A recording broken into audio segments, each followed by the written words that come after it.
Good afternoon, everyone. Thanks for taking our time on Saturday afternoon to be able to be participating in this webinar. I sincerely hope you and your loved ones are staying safe and healthy. I would like to start by thanking each and every one of you who joined us today, attendees and the panelists both.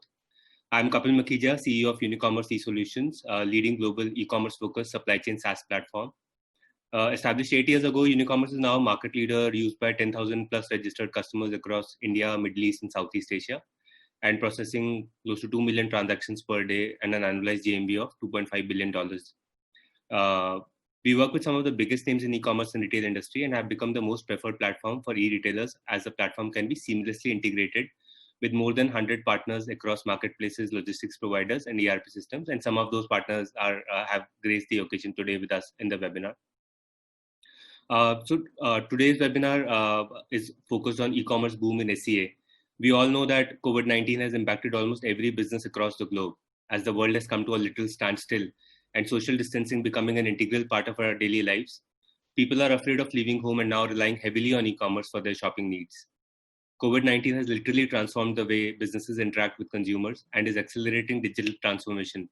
Thus, we thought that this is an apt time to create a forum to share best practices by different stakeholders in the e-commerce ecosystem to ensure businesses are able to fully leverage the power of technology. And this webinar is an endeavor in that direction.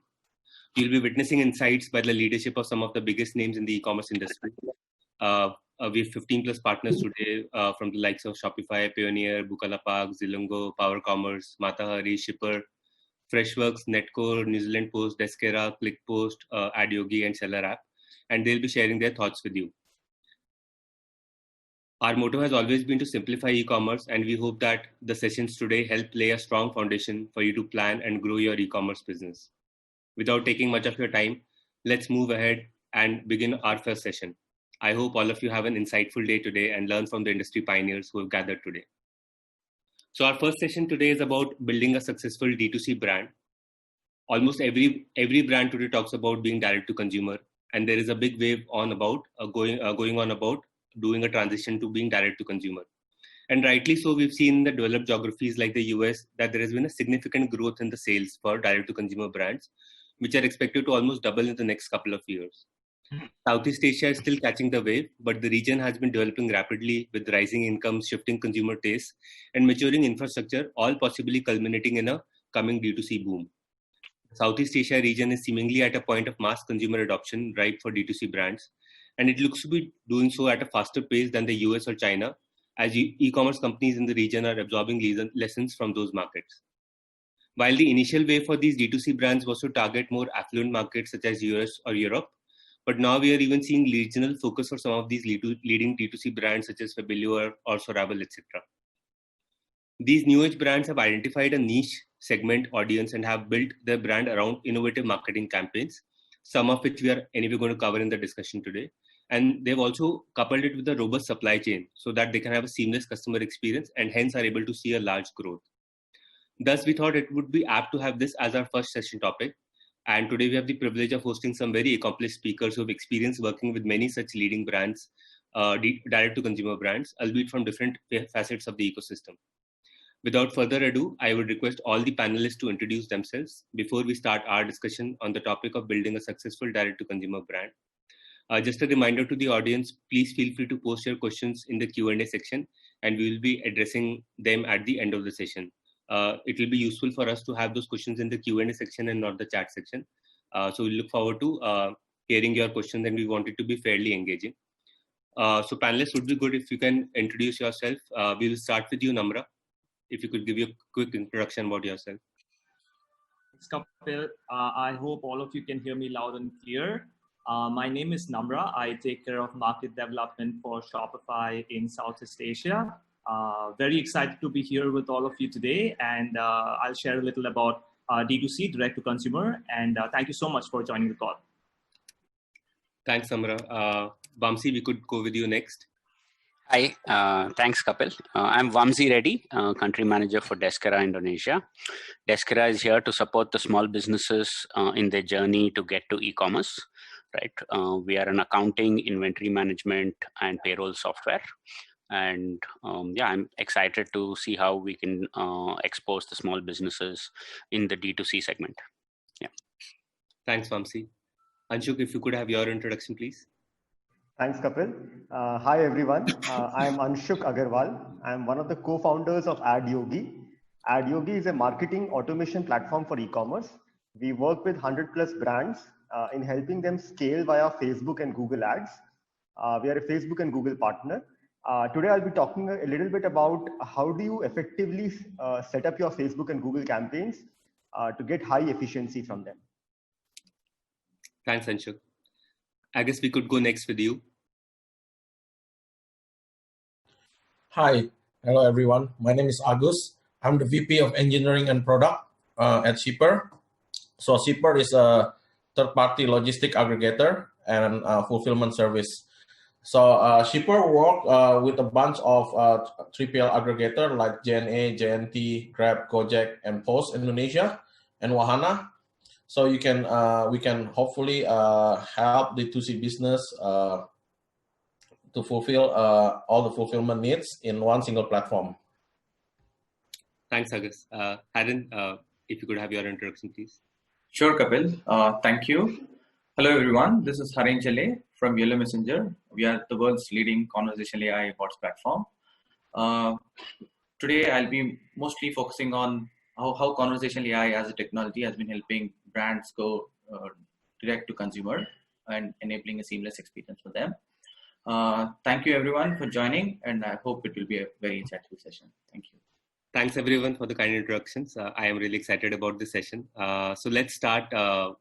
We will structure this by having the first 20-25 minutes. I'll be posing certain questions to you, and then we'll be taking the audience question and answer. So Namra, we'll start with you. As I mentioned in the introduction, that direct to consumer has become a big buzzword these days. Can you throw some light on what are some of the key drivers for this direct to consumer movement, particularly post COVID-19? And are there specific categories which according to you are seeing more traction? Thank you. Thank you for the question, Kapil. Very relevant indeed, especially considering the current commerce landscape. For some context from our lens regarding D2C, Shopify has always encouraged businesses to think long-term, to build a brand, narrate the story behind their people and their product, and about the impact every business has on their local communities. Coming to your question, the biggest driver enabling this movement, in my opinion, is technology. All of us on this panel today have played a role to empower businesses of all sizes to go D2C. And the impact for businesses from having access to the right tools and platforms is significant. A strong bottom line for existing businesses, little or no VC funding for others, and more creative control for all to connect with their customers. D2C, I think, has established itself as the new way of doing business, the new norm. The other factor driving D2C is consumer behavior. Their thirst for niche is real, which in itself has created a massive opportunity for existing businesses and aspiring entrepreneurs. Social media is further amplifying this behavior.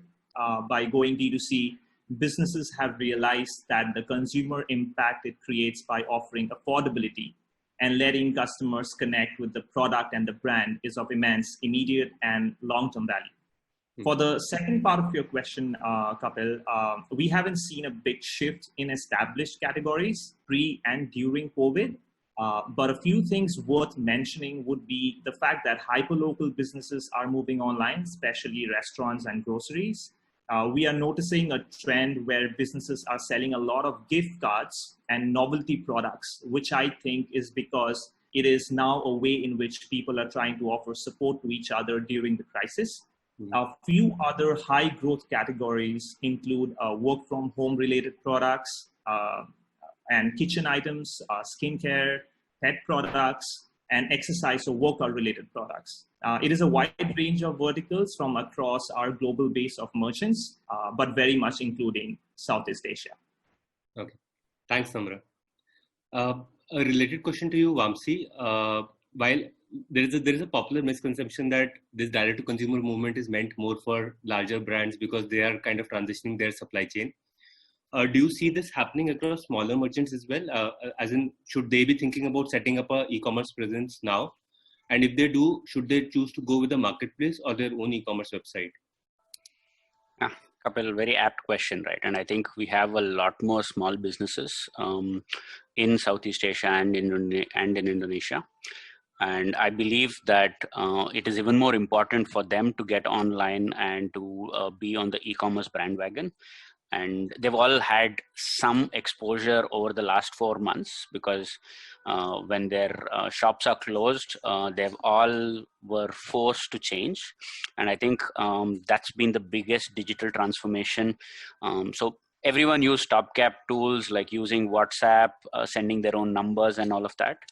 But now they realize that they need better tools to engage. And I do see that whole digital transformation happening. Especially, I feel the small businesses will benefit a lot more than the big businesses. And I believe we have a great panel here who will help small businesses, and which is what they need, right? Because the big businesses have 5 departments. One department looks at logistics, one looks at marketing, one looks at something. Small business has 2 people, right? Husband and wife. So and which is where using tools that we have like from all our relevant panelists is what makes their life much easier, right? So I am very kicked about small businesses going online and using the e-commerce route. So to your second question, in terms of should they have their own website or marketplace, I believe they need to have both, right? Like Namra just pointed out, you need to think long-term and build your brand, right? If you are someone who's just doing a very small time sell, then that's different. But even if you want to differentiate yourself within the marketplace, right? Someone like Tokopedia has 500K sellers, Lazada has maybe 200K sellers. So you need to have more authenticity, and which is what your own e-commerce platform gives to you as a seller, right? It increases your chances of selling. So I would say you could start small with a marketplace, but what is relevant is that you have to build your own e-commerce presence and have your own direct engagement with your customers. Okay. Thanks, Vamsi. So I think my next question is to you, Anshuk. Both Namra and Vamsi have kind of established that direct to consumer is here to stay and they need to build an e-commerce presence. But for someone who's just starting out building a D2C brand, I think the biggest question in their mind is how can they generate sales on their website, and should they even focus on first branding their store, or should they worry about getting transacting customers from the very first day?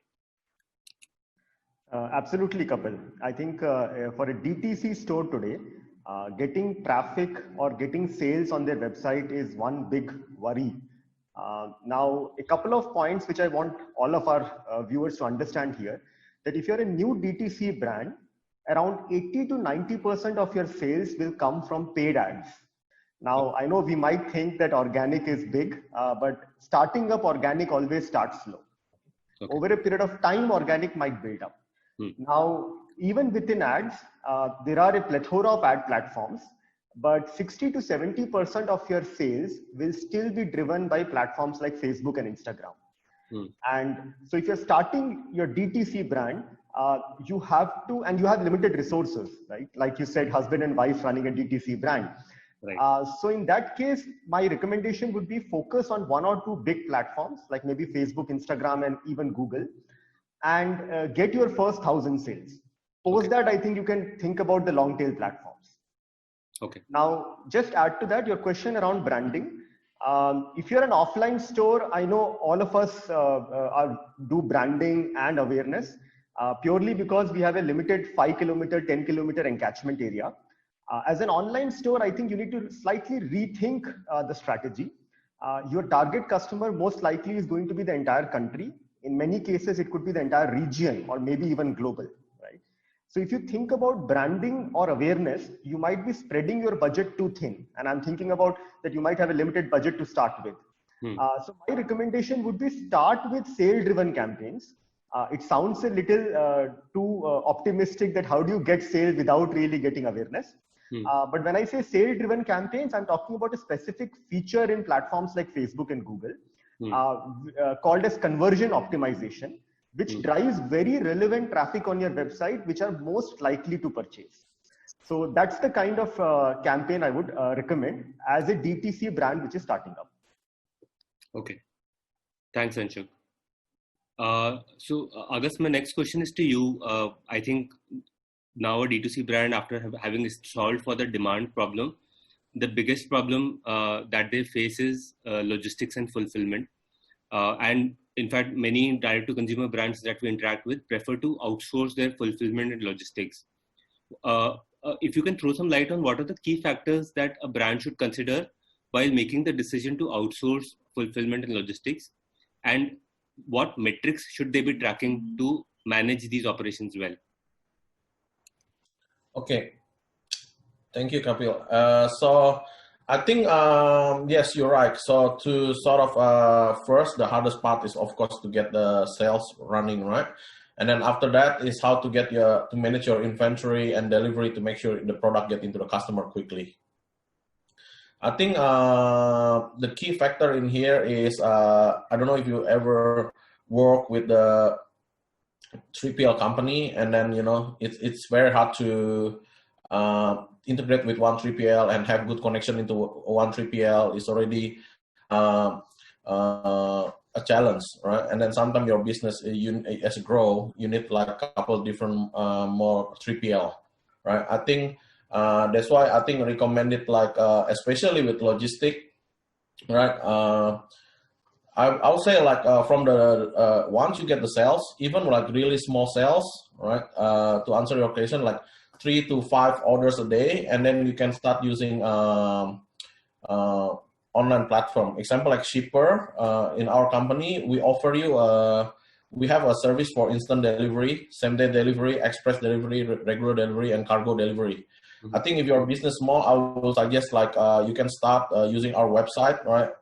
It's just like a free self-service. You can start ordering for create request delivery order and request pickup from the website. And then once your business grow, you can start using sort of Excel or back upload using CSV. And then if your business even grow bigger, you can start using API. But to answer your question, for logistics, I think start straight away. It will help you no-brainer, because we offer request pickup with no extra cost, right? It saves your time on delivery. And then for the fulfillment part, I think you probably want to save cost. So maybe start like mentioned before, just a husband and wife start, you know, picking, packing, managing inventory in your apartment or in your garage or in your house. But after you see there's a burden, you need to start hire people, right? And you uncertain whether you know, you can full time this employee or not. I think that where you can start outsource the fulfillment part, right? Sure. So we can start you with a small warehouse, and then help the pick and pack, and then basic inventory level. Okay. Yeah. Sure. Thanks, Agus.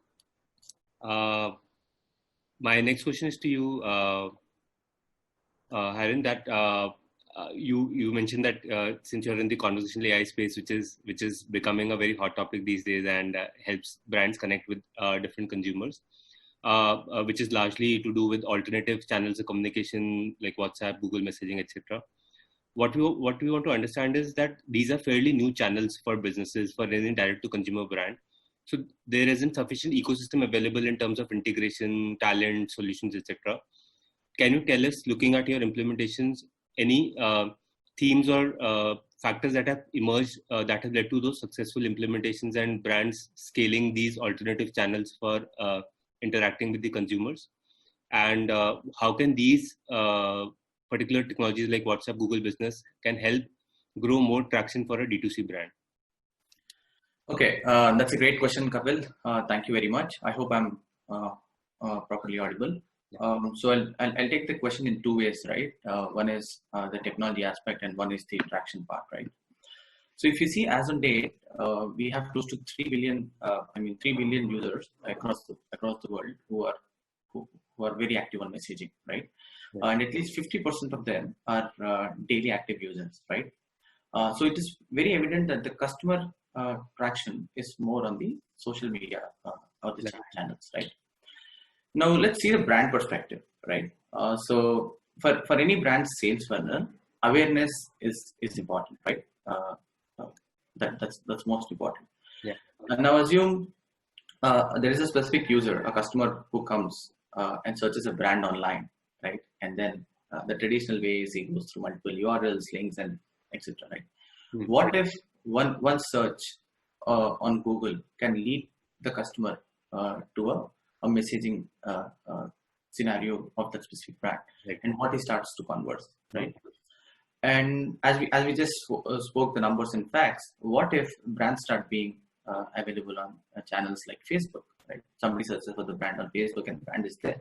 And then as we speak to a colleague or a friend on a messenger, what if you can start in conversing with a brand on a messenger, right? This complete scenario is applicable when we are thinking about having a brand's presence on the channel, right? So it doesn't matter whether it's Facebook Messenger or WhatsApp channel or a Google Business Messaging channel, right? It has become really important for the brand to be available omni-channel, right? This is one. Sure. Coming to the technology aspect of it, right? I mean, that's how if you see a platform like Yellow Messenger as on date, right? The intention was to enable businesses to go with a low-code, technology, with everything available on a single platform, right? And take their brands online on all these omni-channel presence. Now, users prefer conversations, and users prefer talking to human beings, right? I mean, that's the relevant trend.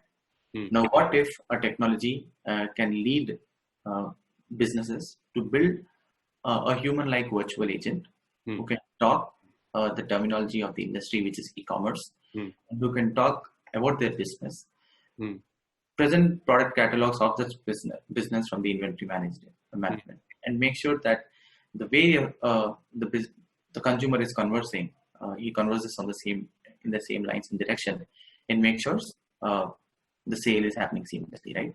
Now, this entire process requires having a platform or a technology which can link your brand to multiple channels. That's one. Link, the brand to their backend systems, right? From where the technology can fetch information. And very importantly, for what we require for commerce are the payment gateways and to make sure transactions seamless. So I think that's what, we as a company have also developed within the platform, which is making selling seamless.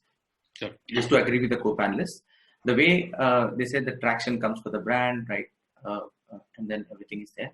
Now it's also important to convert the traction to sale, right? I think that's where Yellow Messenger has been predominantly helping brands in Southeast Asia doing the same. Sure. Thanks, Alan. So I think we've got a good sense of what it takes to build a direct-to-consumer. One, it is important to build direct-to-consumer. I think the time is now. So all the panelists have clearly established that.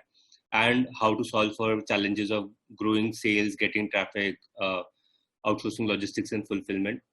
Now it comes to identifying the different tools or trends in D2C. So on that, my first question to you, Namra, is that while we all know that Shopify has achieved a good scale globally and usually a de facto choice when it comes to setting up the front end, but for someone who's starting out building a website, what are the top 3 considerations that one should have in mind while choosing a front-end platform besides cost, of course? Sure. Let me throw some light on this.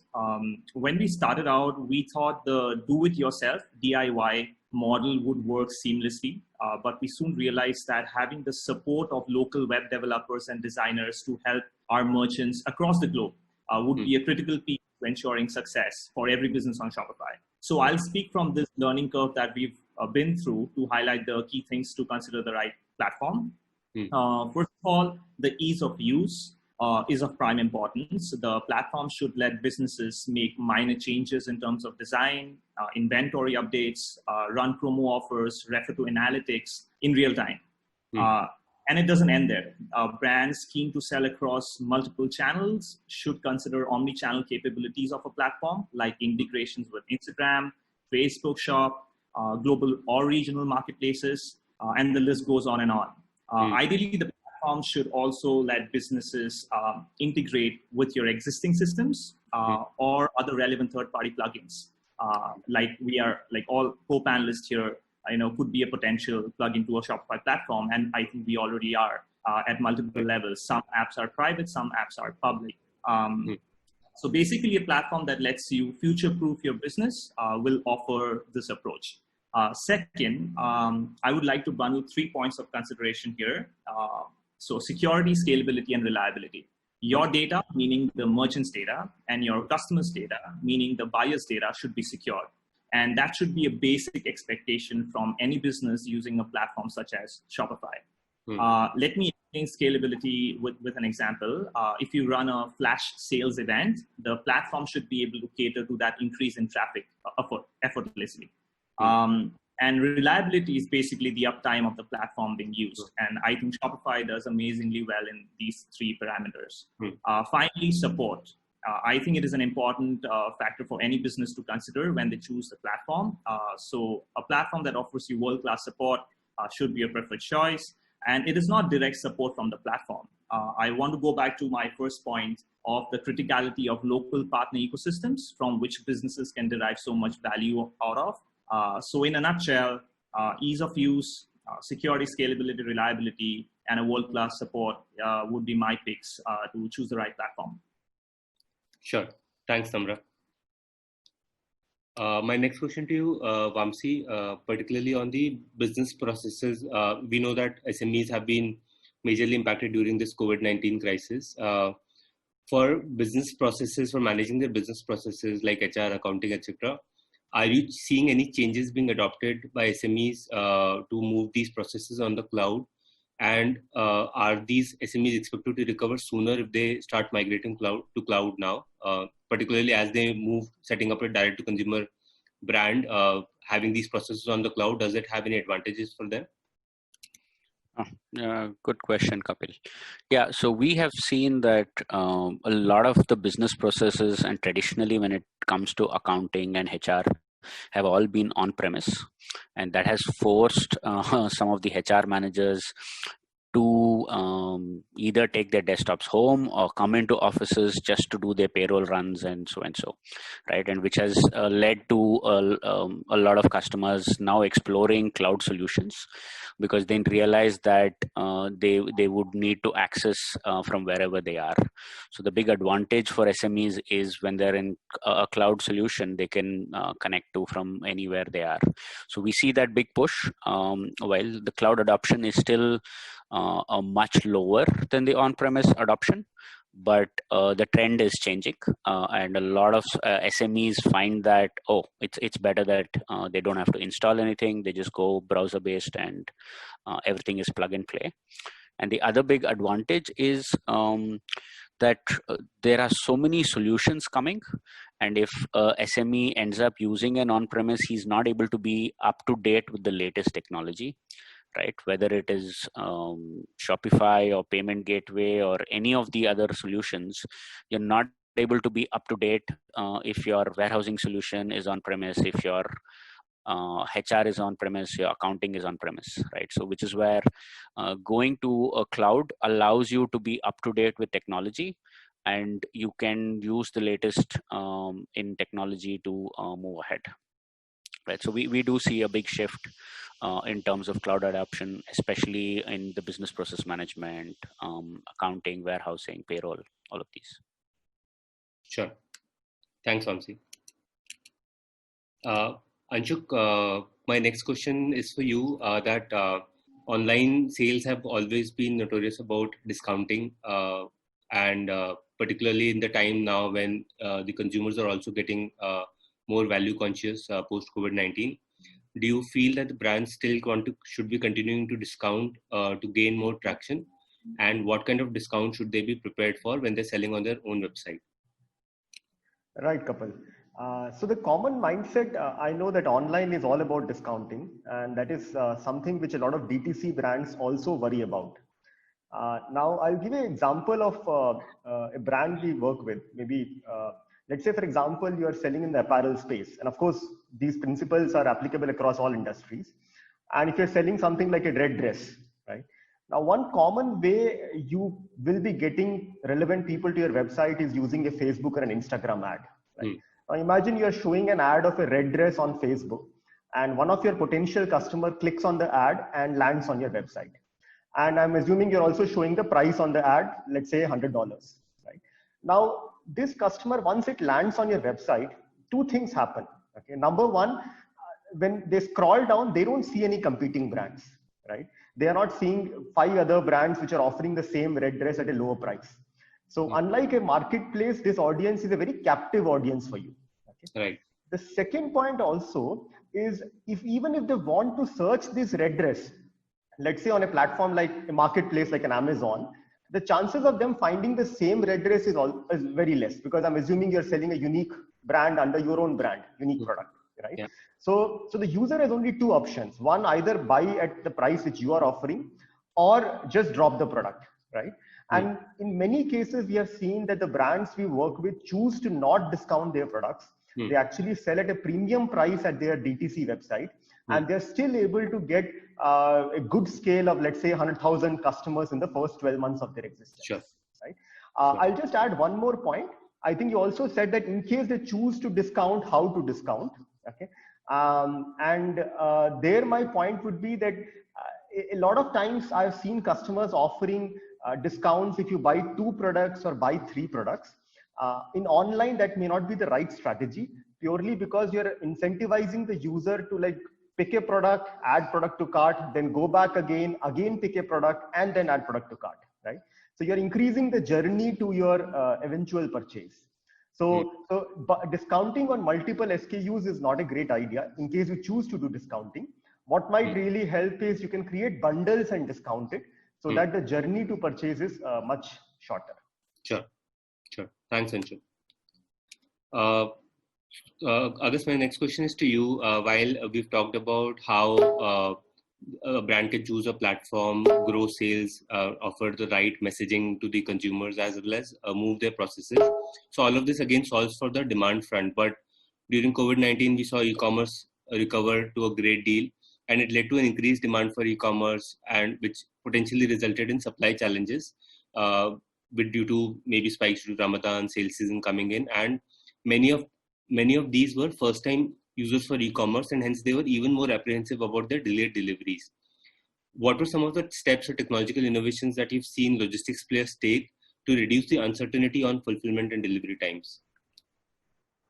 Sure, thank you. So I will just explain to you. I think the supply and chain and inventory planning is always challenging, right? Especially if you don't use technology. I mean, I would recommend you use technology and analyze the data like very truly. I think first time you can just use like a very simple technology, right? You can just use a Excel spreadsheet, and then you can create a simple alert if some inventory below 10 or certain number, and then you can after that start using sort of heuristic and past data, right? To sort of give a better prediction like roughly how much inventory you need and how long it take before you run out. But then if you want to predict sort of like COVID-19 economic causes, right, Ramadan, you need sort of a really full team of data analysts, right, that look at your inventory data truly and then apply this. And if there is a big sales, there's COVID-19, you can kind of give you a prediction like what is the good balance of inventory. I will say for this one, you better to use sort of IMS, a good IMS and WMS combination to manage this inventory planning. And from that, and then you just, especially the SaaS based, right?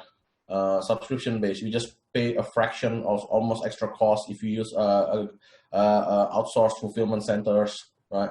But if you try to build this, especially if you just new the 2C business, I think this is very heavy cost to have a data analyst and machine learning team part of this. Yes. Sure. Thanks, Agus. Aaron, my question is to you. While you've talked about how these messaging, the alternate communication channels have been fairly effective, and you've been able to offer a lot of integrations and other benefits. But have you seen these trends specifically for certain categories where you've seen more traction, like FMCG, which have limited catalogs? Or you've seen this across the board, particularly for apparel sector, which have large catalogs? Do you think these channels are effective for having a successful consumer engagement?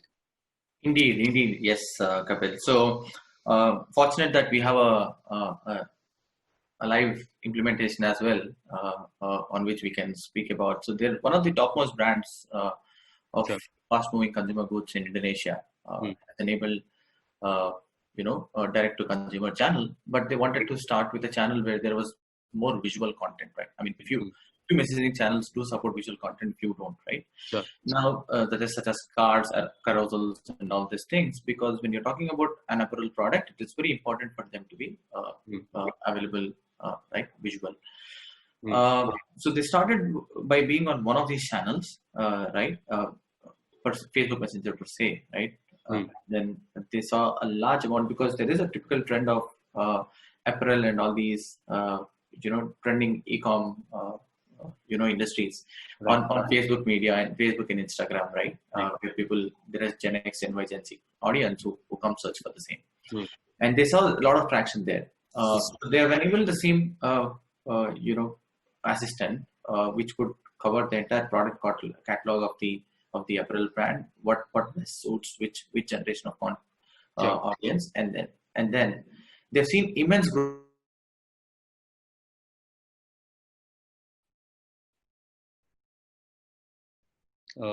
We seem to have lost Haran. Haran, you froze for a brief time. Okay, any better? Sorry for that. Better now. Yeah, sorry. So what I was saying was, the sale or the lead conversion numbers went, I mean, multifold, right? There was 30% conversion. Hello? Yeah, we can hear you. Yeah, sorry. There was 30% or more lead conversion into sale, and then there was 5x, 6x increase in the revenue as well. Wow. So one of the predominant reasons was for the brand to believe that being on these channels could largely help. And then what led to that sort of a customer engagement, Kapil, if that's the question? So it's typically by enabling shopping experience used on user demographics, right? Sorry. Again, I think we lost you, Haran.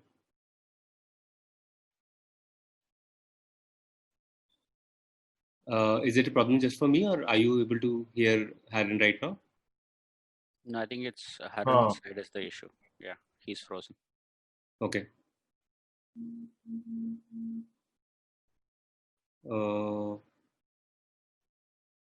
Okay.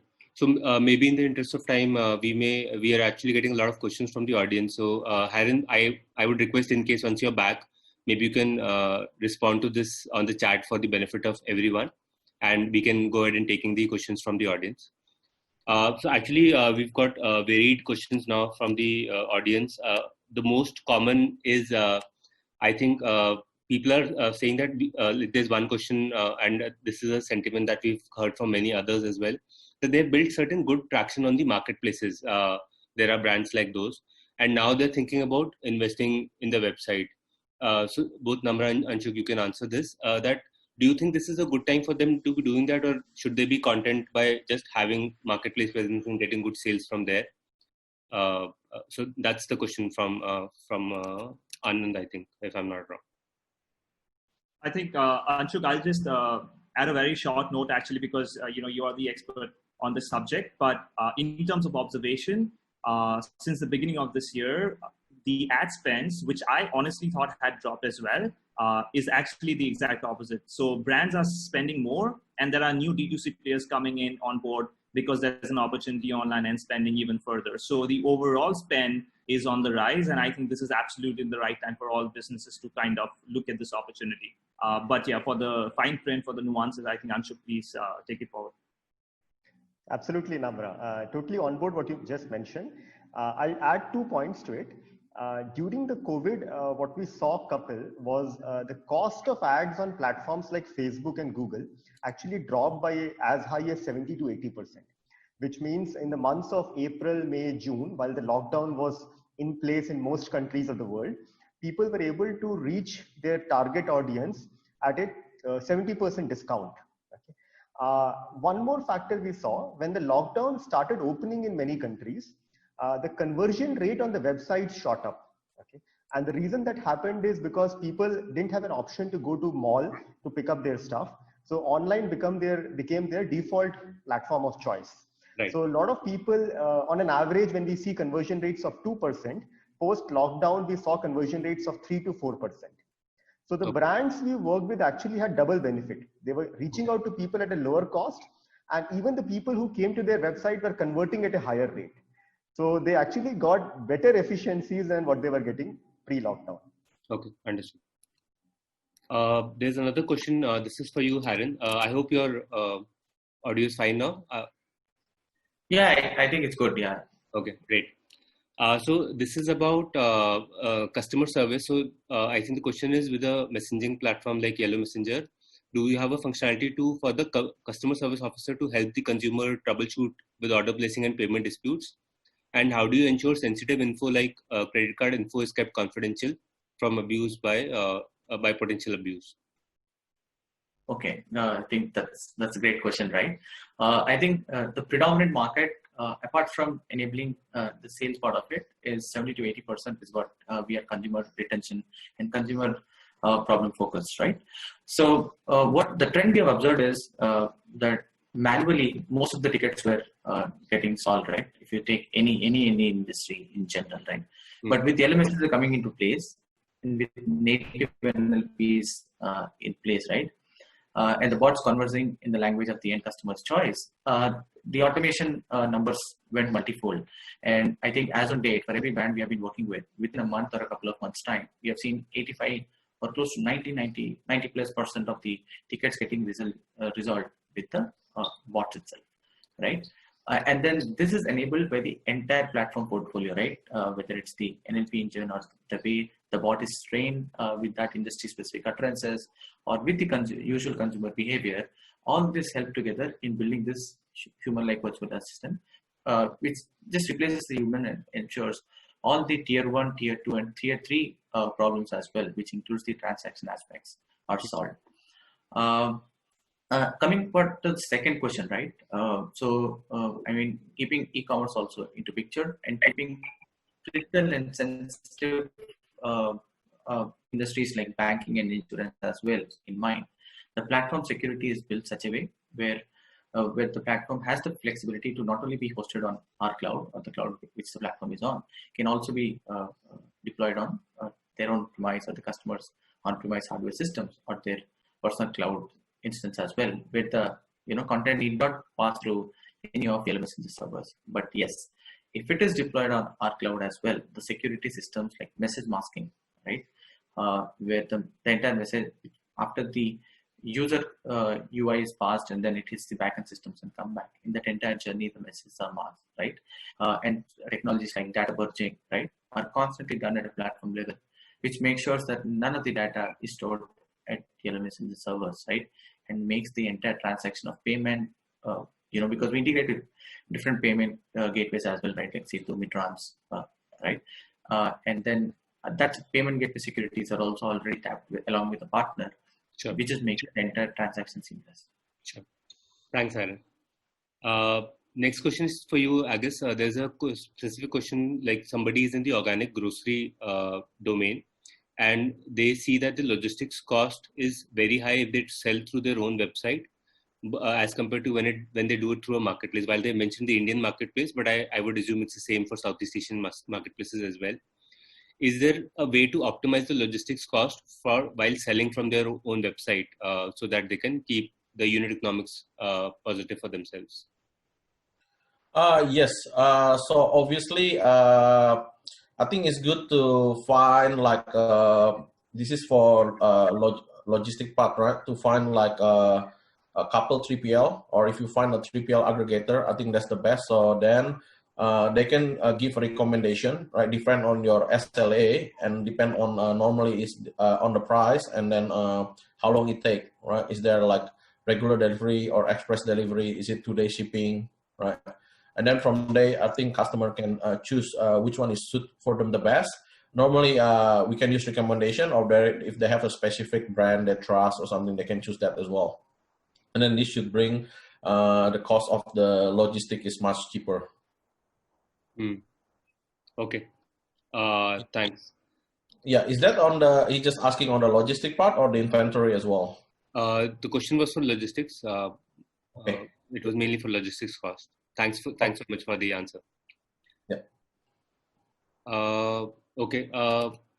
Vamsi, the next question is for you. This we had also floated a survey from the registrants in case they had any questions. So they've asked that for a SME, what considerations that they should have from a technological point of view for them to become a successful D2C brand in your experience, since you work with many partners as well and yourself have also been enabling a lot of SMEs. What are some of the technological considerations that they should keep in mind for them to have a successful D2C implementation for themselves? Vamsi, you're on mute. Thanks, Kapil. So for SMEs, the biggest constraint is resources, right? And I think resources from a people standpoint, right?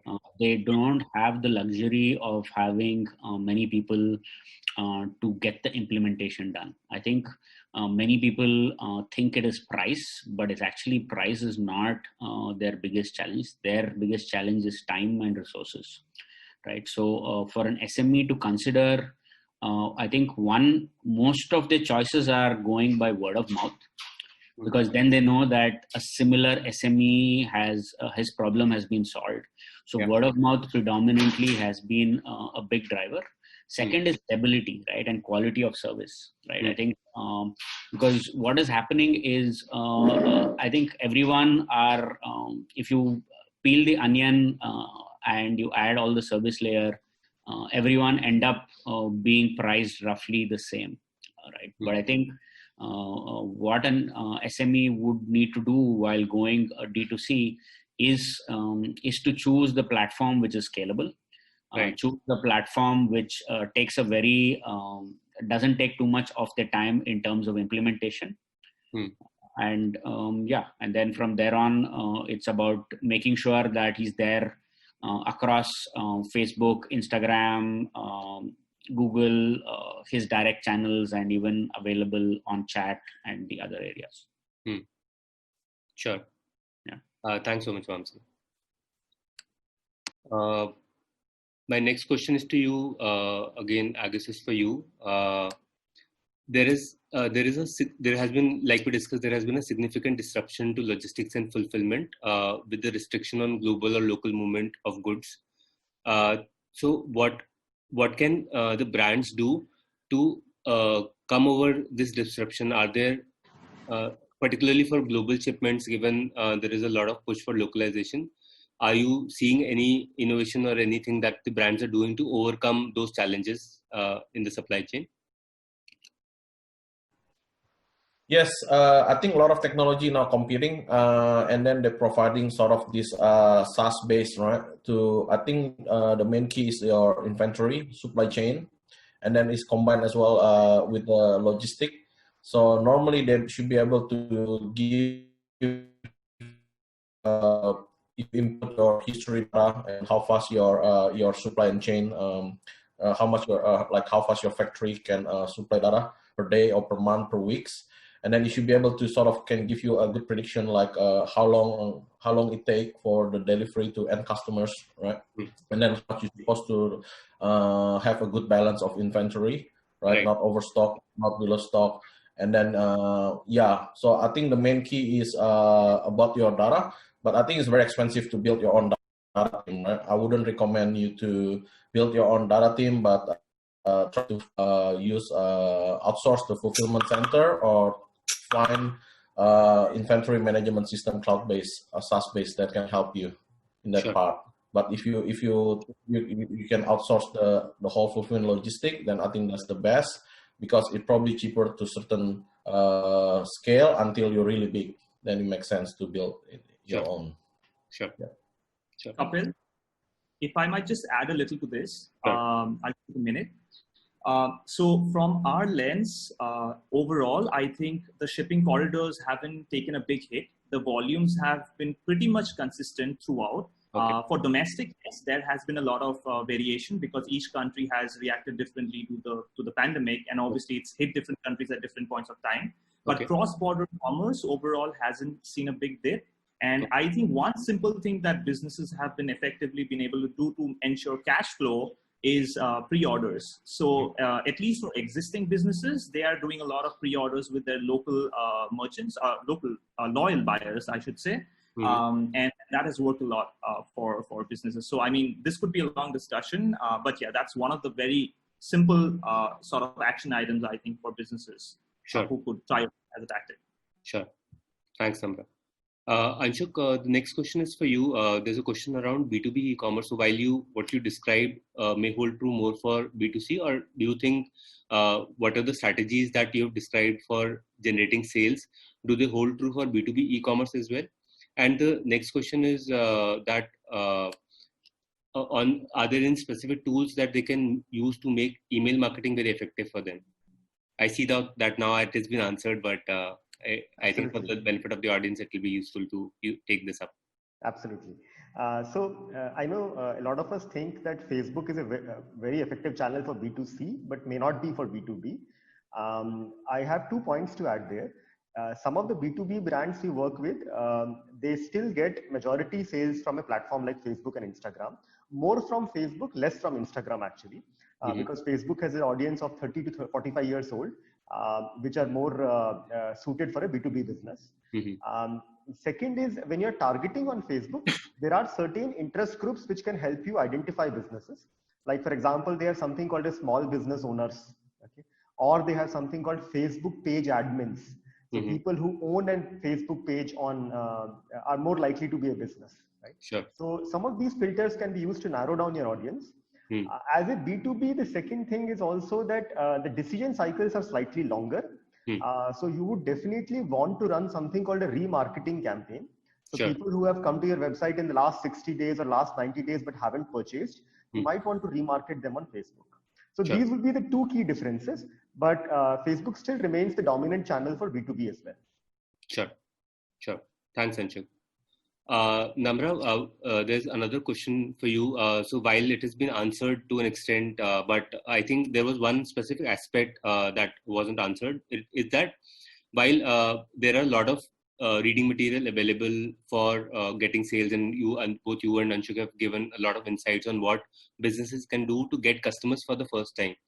If it will be good if both of you can talk about what they can do to retain these customers, because the cost of acquisition then significantly goes down if it's a repeat customer. So if you can throw some light on some of the strategies that your customers have done to have repeat business from the same customers. Okay, great. Very relevant again. And I think the fine print, I'll let Anshuk kind of lead this, but in terms of resources, we have been able to enable our merchant base with a lot of great content that will give you insights as to how you can retain customers. So we have something called a Shopify Compass. It's almost like an academy. It's obviously free of cost. You can just go in and take courses, not just about acquiring merchants, buyers, but also retaining. So that is one. But in terms of high-level observations, of course, this differs by business vertical. For fashion buyers, it could be a different retention plan, whereas grocery buying, which is a necessity, maybe you don't even need a retention plan. So it varies, but I think content plays a huge role. Using loyalty programs or incorporating loyalty programs into your Shopify store or your storefront is also important. And then, just having the right sort of integrations in terms of how do they pay you. So for example, initially when you acquire a customer, you've had this customer acquisition cost, but then going forward, they want a new integration, which is say a local wallet. So these, progressive integrations as, time moves on is something businesses should always consider so that the loyal behavior is sort of even more sticky. But Anshuk, I'll let you take it more. Absolutely, Namra. I think you covered most of it.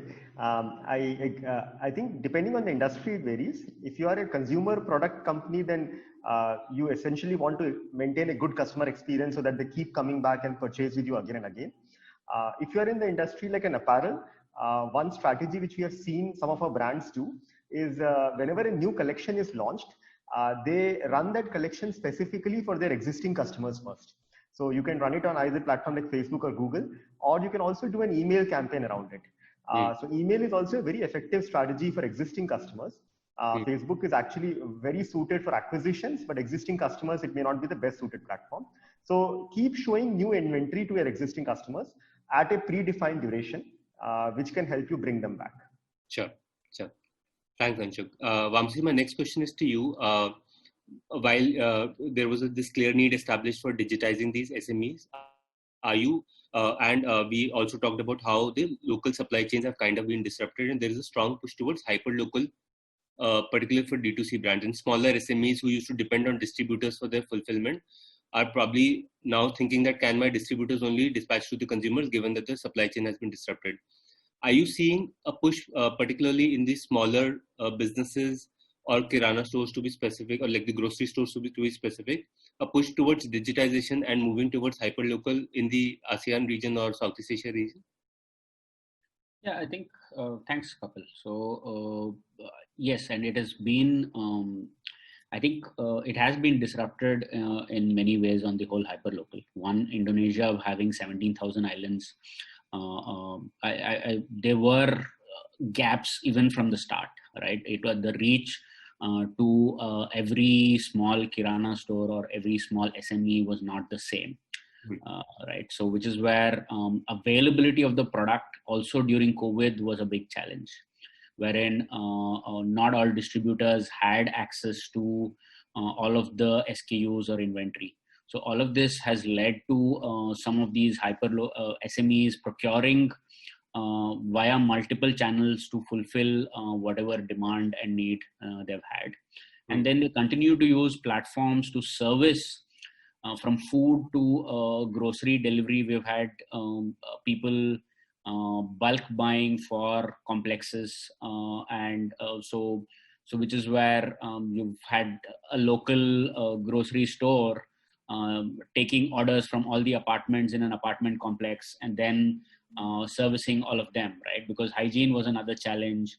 So you've seen different innovations happen here across the place, right? So it's not, I can't say it is all shift towards technology, but it is also because of there is a demand and you have to fulfill. So you take from distributor, you take from brand, you take from a retailer, it doesn't matter. Whoever is selling, you sort of take it.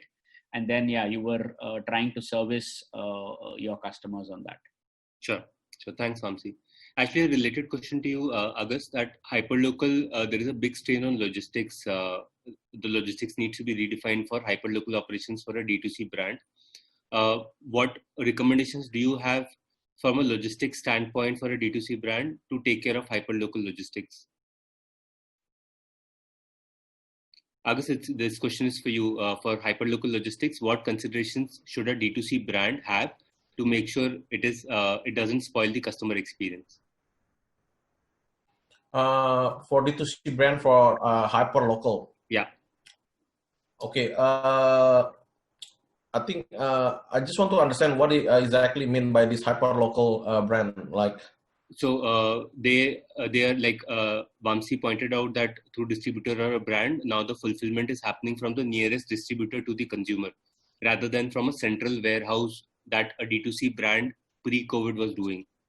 That's an increasing trend. Yes. I think that's really good. I think, yes, again, if your business start to grow, example, like more than like 50 orders a day or 100 orders a day, I think it's good to find sort of this, technology, shipping and fulfillment logistic, right? Because the problem, it's very hard for you to open like 20, 30 warehouses in Indonesia, or even like, but for us, the sort of the cloud-based warehouse, we have like over 30, sometimes the big one, like 100 of location in Indonesia. And then you just pay the space as you use it, right? So you want this as close as possible to your customers. And then it doesn't mean you pay the full warehouse, you just pay a very portion of it, and sometimes it costs very cheap, like 100 USD or even less, just for one warehouse. And then in this way, you can scale. Okay, where's your customer? And then with your data, we can help you as well, advise like this is where you're supposed to open your warehouse. And this is where you close to your customer, you improve your SLA. If there is a return as well, it's very easy and it's very cost effective. Sure. I think that's that's the recommendation for me. Yeah. Sure. Thanks, Agus. We still continue to get questions, so we'll probably extend this by another 5 minutes. Hope that's okay with all of you, and for the benefit of the audience as well. So next question is to you, Harren. Just a second, sorry. So there are right now multiple channels that a consumer today uses to communicate with a brand. How can they streamline these communication channels, and how does one keep a track of those communications with customers and take meaningful decisions out of those? I think that's a great question, because we have only been talking about omnichannel, but how do you centralize it, right? That's a good aspect.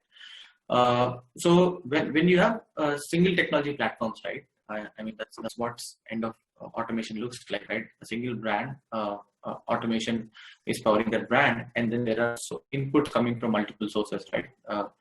And then there should be a tool or the framework or a platform which takes all in, automates, understands the consumer behavior, each individuals, and then responds according to what they have.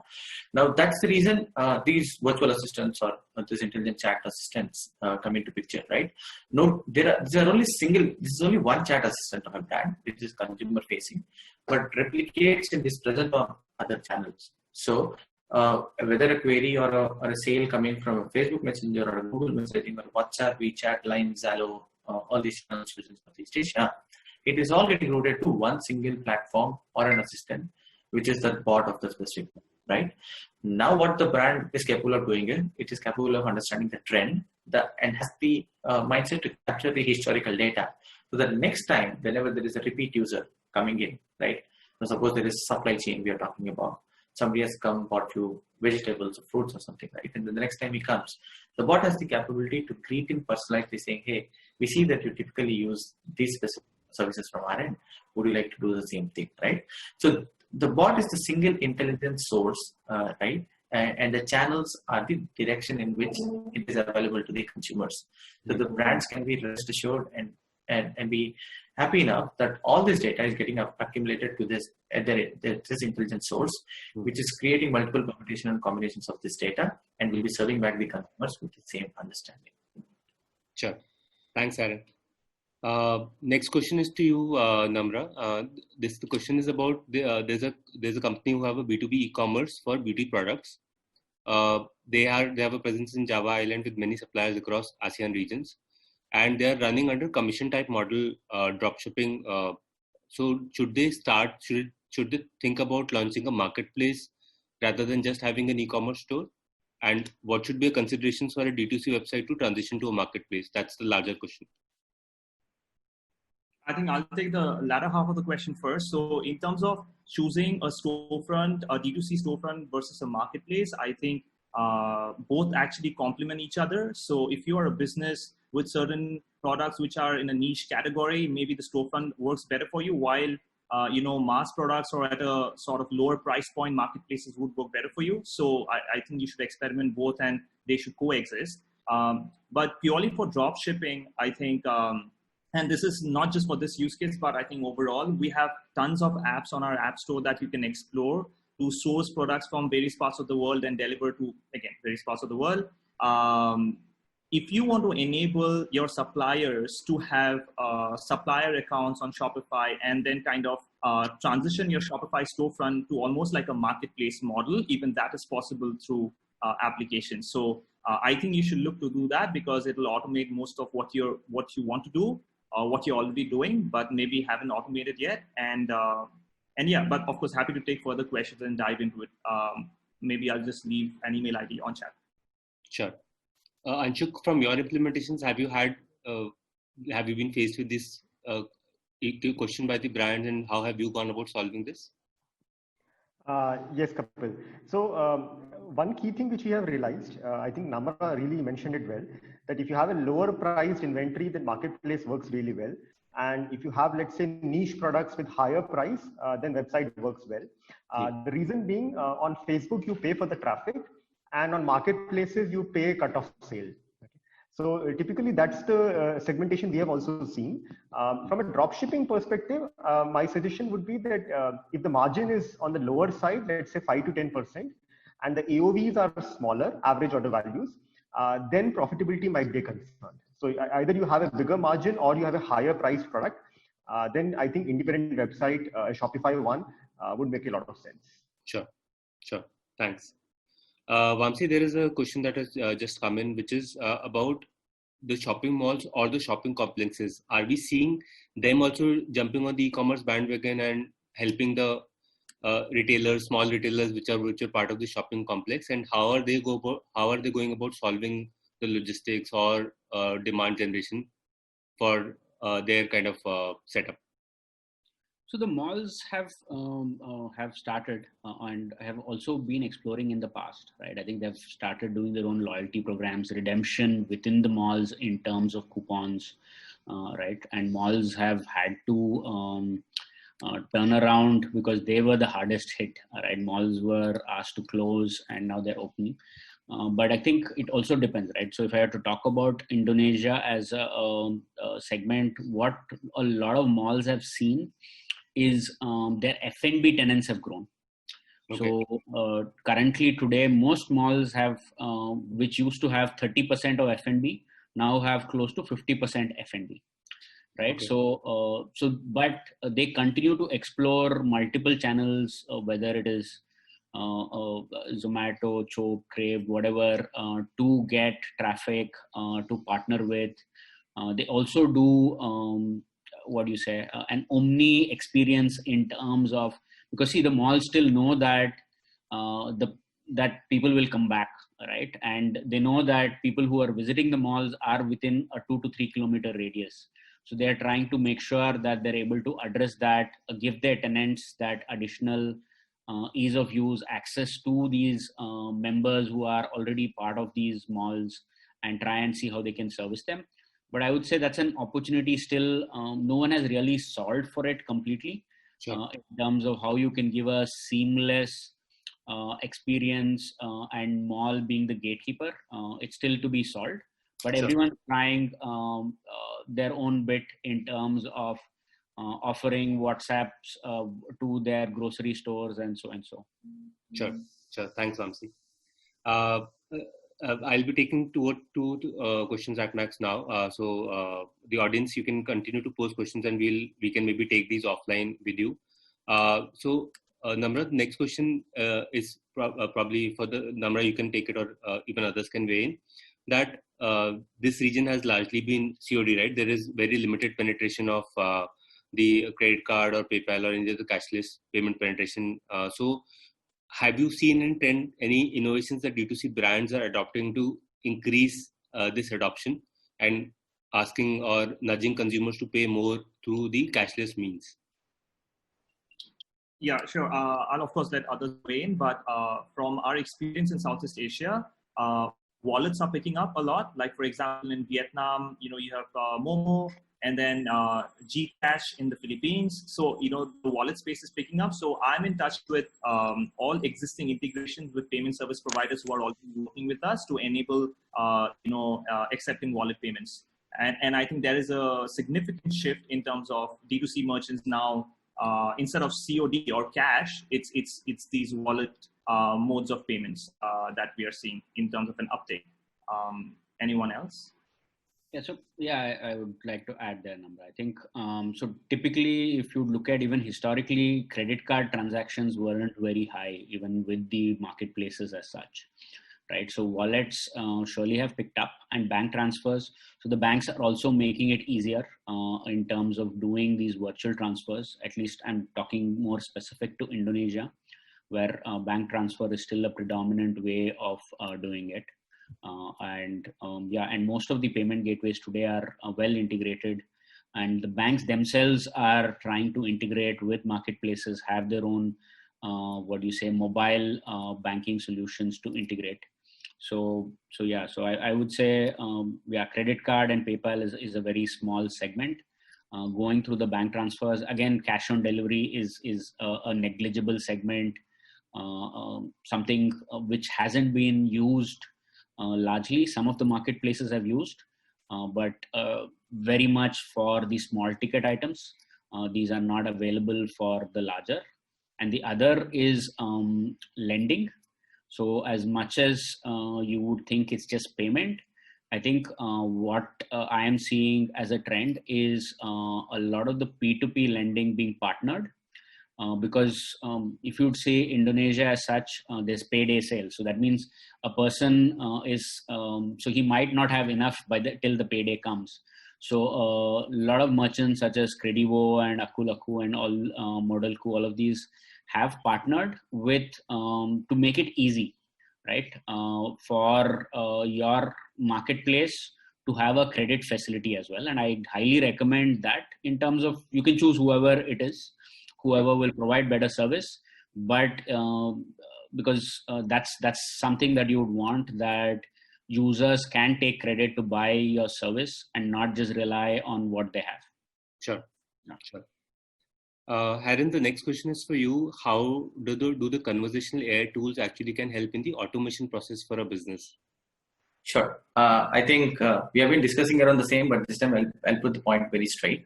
I keep saying this fact, right? Like emerging markets demand emerging technologies, right?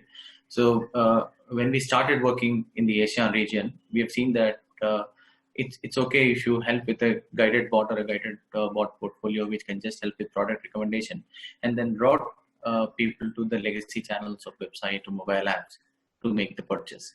But with Omnichannel becoming more and more utilized there, if you take the likes of Indonesia and Malaysia, Thailand, you keep naming it, right? There is a lot of impact which has grown on channels like Line, WeChat, and WhatsApp is there everywhere, right? That has actually asked for automation to come in, because for brands, when they completely change from offline to online, the traffic is very huge. It's immense. So there is huge need of automation to come in. And then conversational AI, if you see, predominantly is front-end automation, right? Now, though we can't control audience on which channel they would like to come in, right? It's completely on their need. But giving brands the availability of a platform which can help design, develop, and deploy a flow of purchase which they would like their consumers to build and use and feel free on their experience. Sure. While we enable this for the brands, it has enabled close to, I think, as on date, more than 50 brands across ASEAN to adapt to that sort of scenarios and help serve their customers. Sure. Thanks, Harren. My last question to you, I guess, and then we'll wrap here anyway, running short, like we overshot the time already. So I guess we talked about the transition from a website to a marketplace. Are there any considerations that a business should have while launching a marketplace in terms of logistics and fulfillment? Okay, sure. So I think the challenge is, especially in Indonesia, right? A lot of marketplace, they don't have sort of like in some places like in US or other developed more like fulfillment by Amazon, right? You can just easily, sell online, send your goods, pay a bit of fee, and then they will take care of the, fulfillment headache and logistic part, right? I think a lot of marketplace in Indonesia, they still sort of trial or try to build that. And then a lot of online shop as well, depend on which platform you use. Some of them, they have their own warehouse and fulfillment service. Some of them they don't. So if you do not have it, I think it's best to sort of do it yourself to certain scale, but very fast. Like after 20, 30 orders a day, you start getting headache, and then it's good to outsource them, because a lot of this technology, logistic and shipment, our price model also very reasonable, right? We charge per in and out, and it's very cheap. It's like it's not like traditional. They don't want to do business unless you have 100 meters minimum or 50 meters square space. We don't do that, right? We do like kind of micro sellings, and then I think that's super helpful to think that, especially if you're from e-commerce, and then or you're running shopping online yourself. Some e-commerce, they can help you with the sort of fulfillment centers. Some of them they don't. So, but obviously, if you're shopping online or your own store, you need to think about that. Yeah. Sure. So thanks everyone. It was a very engaging discussion. I personally had a lot to learn from this. I hope the audience also felt the same. Thanks again and patiently answering all the queries from our audience. Much appreciated.